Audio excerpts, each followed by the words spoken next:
pas kita datangin rumah itu ada seorang ibu-ibu. Kita tanya, bener nggak ini rumahnya Pak Karyono? Ibu-ibu itu bilang, itu bukan rumahnya Pak Karyono. Bu, maaf. Ini rumahnya Pak Karyono, Ibu? Oh, bukan, loh. Katanya di sini rumahnya. Iya, yang mana Ibu ya?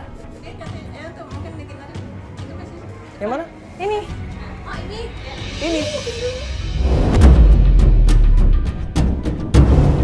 Makasih, Bu. Pak Karyono, Ibu ya? Iya. Pak Karyono di rumahnya? Iya. Ya, makasih. Sebuah rumah petak. Mirip kontrakan tapi kecil sekali. Kayak pintu belakang rumah. Tapi itulah rumahnya Pak Karyono. Nah, menurut ibu yang punya rumah tadi, dia bilang Pak Karyono ini ya buka usaha di depan ruko-ruko sana, Mas. Coba aja cari di sana.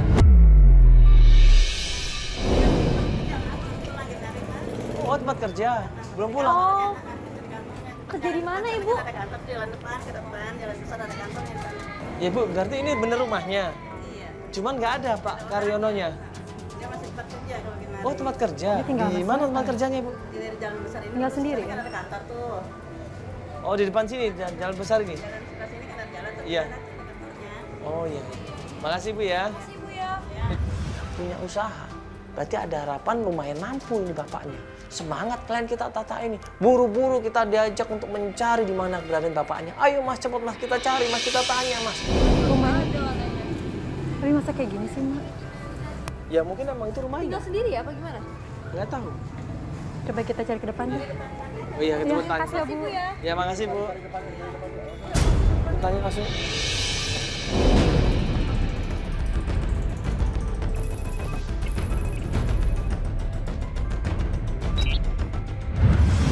Nah, ini Tuh ada yang buka tuh. ada yang buka tuh. Oke, coba kita turun aja yuk.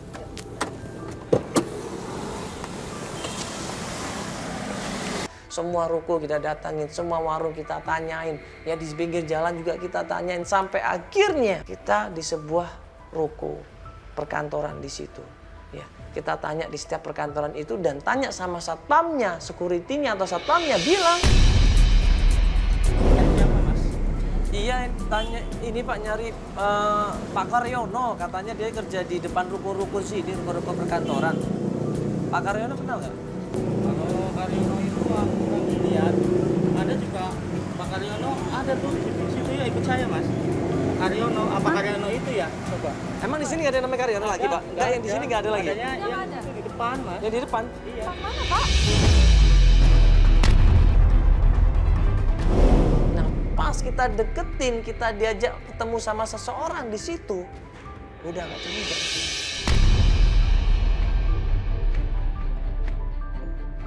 Iya, saya dikasih informasinya katanya di depan ruko kerjanya. Katanya di kantor. Depan dong. Mana, Pak? Oh, di depan. Maksudnya di depan. Pas sampai deket orang itu, tukang parkir ini bilang, ini yang namanya Pak Karyono. Karyono, nih ada yang nyariin. Gak mungkin. Maaf, mungkin, dengan Pak Karyono? Betul.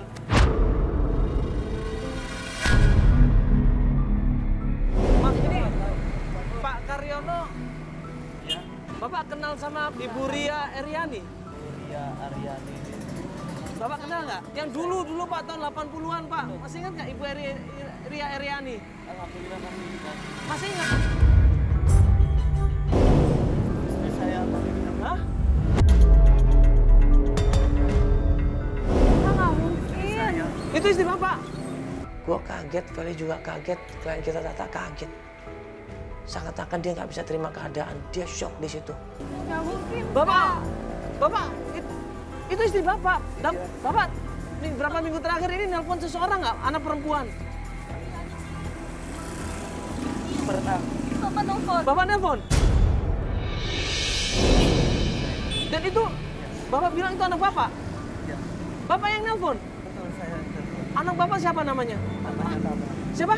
Namanya Tata. Tata.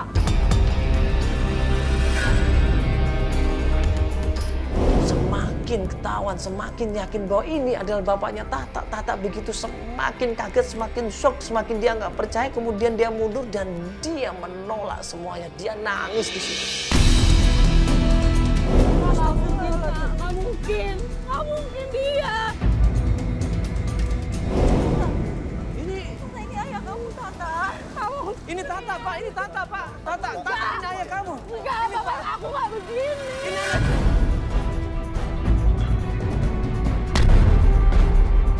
Tata, ini benar dia nelfon kamu.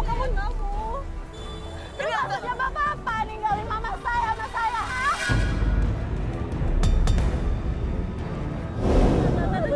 Tata, lihat kondisi ayah kamu, Tata. Tata, lihat kondisi ayah kamu. ini bapak kamu. Ampun, bapak kamu, Tata. Nggak mungkin, kakak. Ini bapak kamu. Bapak yang nelfon Tata kan? Ini bukan. Papa aku nggak begini, nggak bisa.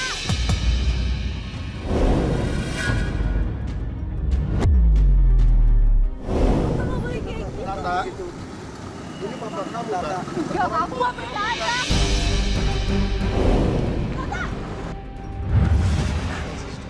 Feli berusaha untuk nenangin di situ.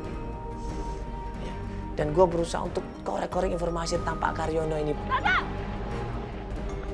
Tata! Tata! Itu ayah kamu. Halo, Bapak.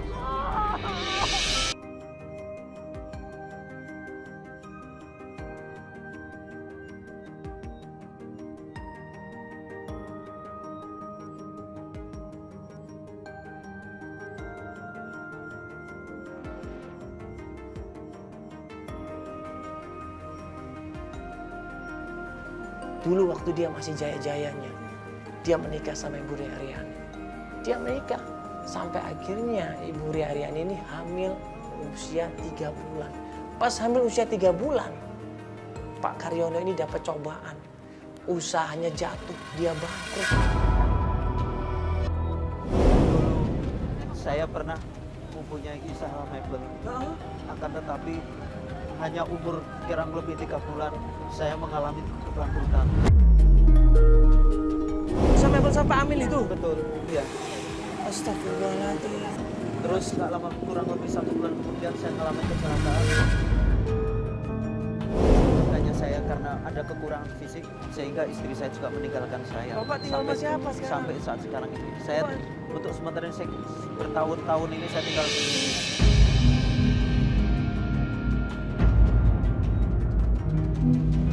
Ini gue nanya, Bapak mau kembali sama keluarga, mau ketemu sama anaknya Bapak. Mau Mas, saya mau Mas. Walaupun Bapak ditolak, saya mau Mas, saya mau ketemu. Saya ingin ketemu dengan anak saya merasakan tidak bertanggung jawab untuk menafkahi anak saya.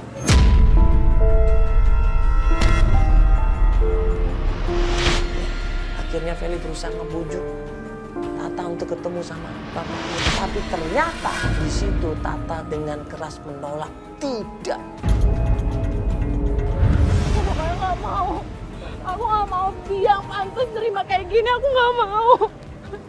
Tata, dengerin dulu. Tata. Dia nggak pernah ninggalin kamu sama ibu kamu. Ternyata dia nggak pernah. Dia selama ini ya, berusaha mencari kamu. Penjelasan Bapak. Kalau kamu mau mendengarkan dia, minimal kamu tahu apa yang sebenarnya terjadi. Terserah kamu nanti mau melakukan apa, silakan. Tapi dengarkan dulu Bapak kamu ini. Bapak silakan bicara, Pak. Saya bukan meninggalkan ibu, tapi ibu yang meninggalin Bapak.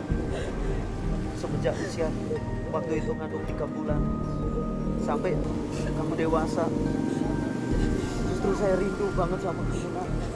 Dengar kan? Rindu banget. Bapak ini dulu punya usaha mebel, Pak ya?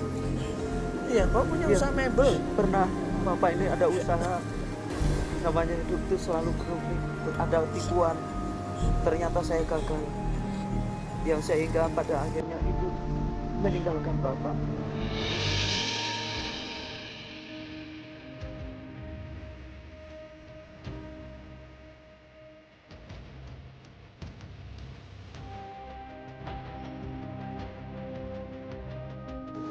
Terserah. Bapak terserah mau ngomong apa. Saya udah nggak peduli. Saya udah nggak peduli. Udah. Aku minta maaf, Pak. Tak. Mana? Kakak. Tak. Udah. Udah. Terserah Bapak jalanin dulu Bapak sendiri. Terserah. Astagfirullahaladzim. Udah kayak gini, saya juga nggak punya Bapak. Pak. Tata kamu mau kemana? Tata! Tata!